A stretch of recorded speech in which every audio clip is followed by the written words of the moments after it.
Assalamualaikum warahmatullahi wabarakatuh.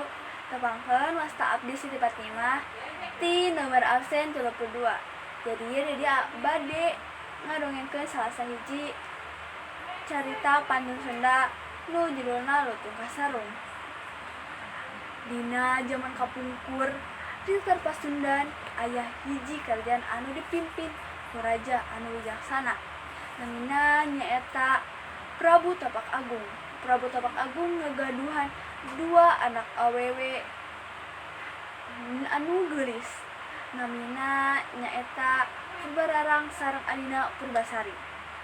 Dina wancing ngadeuketan akhir hayatna, Raja Tapak Agung nunjuk Purbasari putri bungsuna nyaeta pikeun ngagantosan jabatana. Abdi atos sepuh teuing waktuna abdi turun tahta, ceuk Raja Prabu. Lamun di lain sisi Purbararang nu mangrupakeun kakana Purbasari maneh henteu satuju adina diangkat ngagantikeun bapana. Abdi putri anu kedah bapa pilih, kuduna abdi anu ngagantikeunana, ceuk Purbararang naroskeun ka tunanganna nu namina Indrajaya. Kusabab sirik Purbararang teras ngagaduhan niat goreng ka Purbasari. Manehna manggihan saurang nini sihir kanggo nyilakakeun Purbasari. Nini sihir eta nyieun Purbasari kulitna barobah jadi kaayaan totol-totol hideung. Saantos kitu Purbararang janten nggaduh alasan kanggo ngusir adina. Jalma anu dikutuk sapertos maneh teu pantes jadi seorang ratu, ceuk Purbararang. Saterusna manehna nitah saurang patih kanggo ngasingkeun Purbasari ka hiji leuweung. Satepina di leuweung, patih eta ngarasa karunya ka Purbasari sarta anjeunna mangnyieunkeun hiji pondok kanggo Purbasari. Anjeunna oge masihan nasehat ka Purbasari. Sing tabah Tuan Putri, cobaan ieu tangtu plastil lekasan anu maha kawasa sareng Putri. Hatur nuhun, bales Purbasari.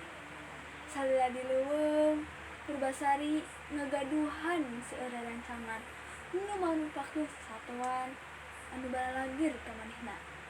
Di antara sasatuan aya hiji monyet anu buluna hideung nu misterius, namina nyaeta Lutung Kasarung. Nangging monyet eta anu manawi paling perhatian ka Purbasari. Lutung Kasarung terus ngahibur Purbasari masihan kekembangan anu endah sarta bobohan. Dina wanci onggal wengi di bulan purnama, Lutung Kasarung mapah ka tempat anu sepi. Teras anjeunna ngalakukeun semedi. Manehna minta hiji hal ka dewata. Ieu ngabuktikeun yen Lutung Kasarung teh sanes makhluk biasa. Dina semedi eta taneuh nu aya di deukeut Lutung Kasarung barubah jadi hiji telaga alit. Cenah herang kacidaan. Cenah ngandung ubar anu seungit pisan. Enjing poena Lutung Kasarung manggihan Purbasari sarta nitah Purbasari ibak di telaga eta. Naon manfaatna pikeun abdi? Pikir Purbasari. Nangging anjeunna nurutkeun wae.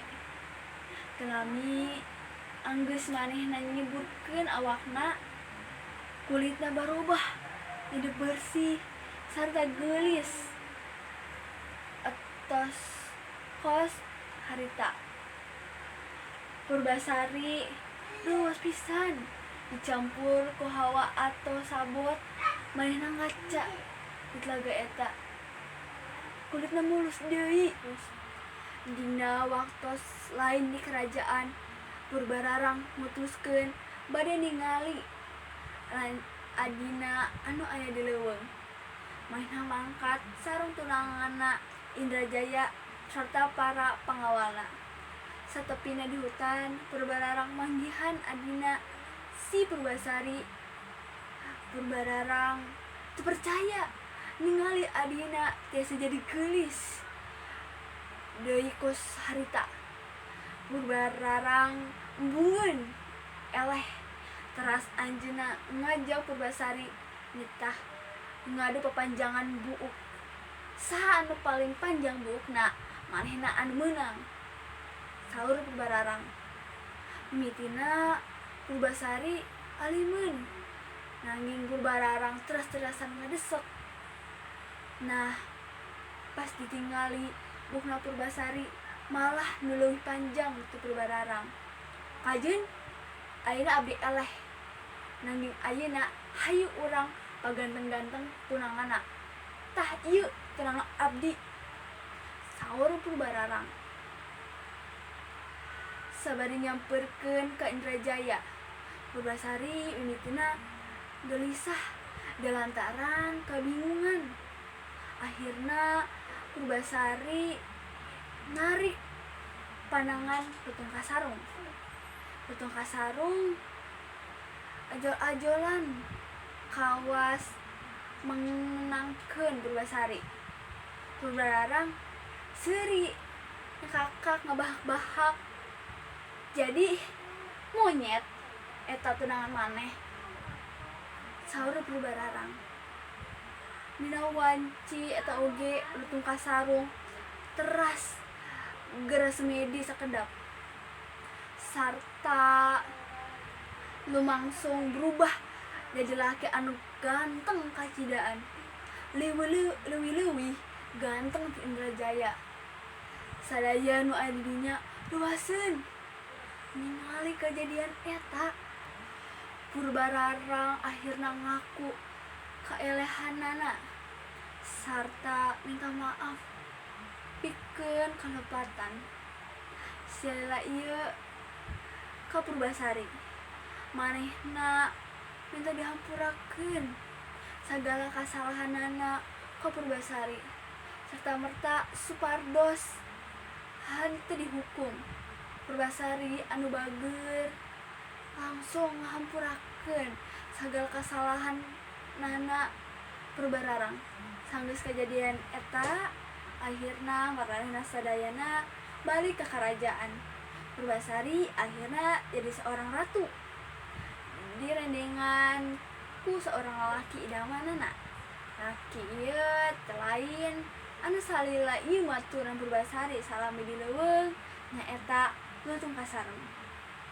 Sakituna dongeng nu tiasa abdi haturkeun, kurang lebihna mohon maaf. Wassalamualaikum warahmatullahi wabarakatuh.